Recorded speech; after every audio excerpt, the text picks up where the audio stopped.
That you might have noticed that video just stopped quickly because I learned how to go back and edit it. I made a mistake. I was right at the point where we were talking about the total wait time.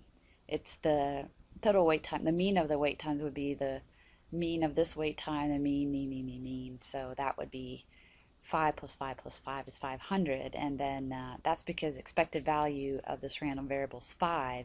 And here's where I made my mistake. The variance, let me get my pen. Um, the variance of t is 5 squared. On the last video I said 5. Sorry about that, but the variance is 5 squared. So I'm allowed to add variances. So 5 squared, 5 squared, 5 squared, 5 squared. So 100 times 5 squared. So this is normal with a mean of 500. Square root of that is 10, 5, so this should be 50, right?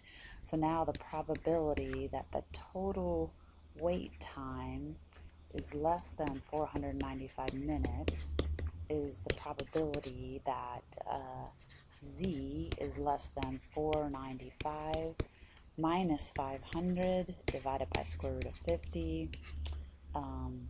Oops, sorry, that's a lie, right? Because we already figured out that this was 50. So sorry, I just divide by 50 here. So this is whatever probability of z is less than negative 5 over 50. So this should just be probability that z is less than, wow, this should be negative 0.10, right? And I could just go to the z table then. So, but basically, again, the idea is if you have enough of any random variable, you add it together. So you can add the means, you can add the variances, and it's going to be normal. And then you can use the same ideas we did when we did section 7.2. So right now we've been finding the probability that a total, like the sum of a total or a total wait time, right, let's say for 100 random variables is less than something, but I'm summing these random variables. But it's a lot times you don't think of problems as what's the total sum. A lot of times you think if I take a bunch of random variables and I average them, what's the probability of average is within a certain range. So if we go back up to the central limit theorem up here, notice if we took an average, we're going to call this guy Xbar, that's our definition. It's still a random variable, it's just you're adding a bunch of random variables, identically distributed, all the same, and dividing by n. And we're going to now call that capital X bar. So to make capital X bar, I mean, imagine right here you divide by n, which means you have to divide here by n. You have to divide everybody by n, right, to be fair. So this is really just X bar, to standardize. X bar, n times mu divided by n is mu. And then sigma divided by square root of n divided by n would just be sigma divided by square root of n. So what I'm saying here is if you want to convert an X bar to a standard normal, you're going to subtract off its mean and divide by its standard deviation divided by square root of n. The difference again is, I mean, think about if you do something over and over and over again and you average that random variable, the mean should still be at the same old mean, but the standard deviation of that curve is squished up because, I mean, you do it so many times, you're going to get closer and closer and merge into the center of that distribution. That's really why it's called the central limit theorem. I'm going to center and squish in, merge to the center. So let me show you. This is one of my favorite applets. It's from Rice University. Here's the applet. I already have it pulled up on my computer. And, oh, it might be, here it is, right here. This right here, I'm going to start, this is my parent population. So imagine you have a random I mean, again, this is a, let's go back to that. This is a normal right now.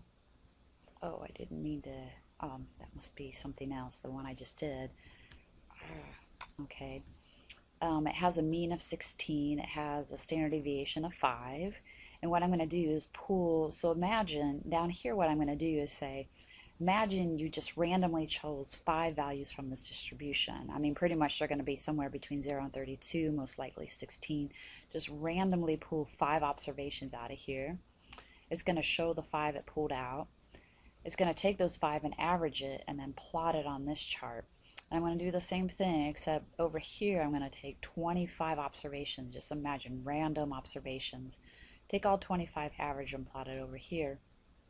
And you can kind of maybe imagine what the shape should be like. I mean, you're taking maybe random things all around the center 16 and you're averaging them. You would probably hope to get close to 16, I mean, in both cases. So let's show you the animation. So first it chooses 5 from that distribution. It averaged and plotted it. Now it's choosing 25. Average, plot it. So it's only done it one time. The mean of those right there were 15.5. The mean of the 5 it took here were 19. So, I mean, we've only done one sample. So let's do it again. Here's coming 5. A little bit high again. Here's 25. And the nice thing here with 25, even if you get out in the tails, you average, you're still going to pull back into the center again. Out of 2 reps, the mean here for the 2 averages, this is 15.5, 19.77. One more do. Here's a 5, average plot, 25, average plot.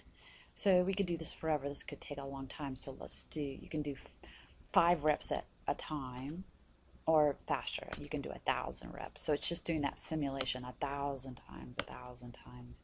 Why wait that long? Let's do 10,000 times. Notice here after 10,000 times, this is, I kept taking 5, 5, 5. I've done this experiment 13,000 times. The mean is at 15.98. The standard deviation 2.24. Notice it tightened up. Over here the mean is actually at 16. Standard deviation is at 1.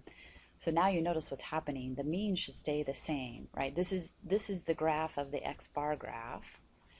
It definitely has the same mean, and it's tighter than this original graph. This guy's standard deviation is 5 divided by square root of 5. This guy's standard deviation is 5 divided by square root of 25, which is 1. So I think that's really, and in fact, we didn't have to start with a normal. We could have used an exponential. Let's get rid of that guy. So you can choose a uniform. You can choose a skewed distribution. I mean, this looks pretty, again, exponential. At 5, you don't quite get normality. At 25, you will. So let's just show you, well, animation is going to pull most from this because this is all your distributions. So let me show you animation. There is 5, and here comes 25. You should get the majority on this end since this is where all the mass is. So average plot. So let's do another animation. Here's 5. I mean, that's really strange you're getting one out here, but anyway, here's 25. I mean, with 25 you average, you're still going to get close to the true average. So let's do the 10,000 so you can see this fast. The mean stays at the mean. The mean is this was 8.7, 8.7, 8.7. Standard deviation here was 7. This is going to be 7 divided by square root of 5. Right here is going to be 7 divided by square root of 25. So 7 divided by 5, I guess must be 1.4. So here we go. You can't really tell here, but this has a bit of a tail, but still pretty normal. This guy is fairly normal. So that's what I keep saying. You take enough of anything average, you're going to get pretty close to normal. And start with anything. I mean, if you want to play around and try different graphs, you know, whatever graph you want to make, you could make anything and try it and just see if you get back to normality. It's kind of a fun little exercise. So let's close that down. A couple more problems, so maybe just some of these are in the homework, so maybe do this one here. I don't know, let's see how many minutes I'm at. Oh, it's at 9. I better stop now and then do a few examples and then just make one more video for chapter 11.5.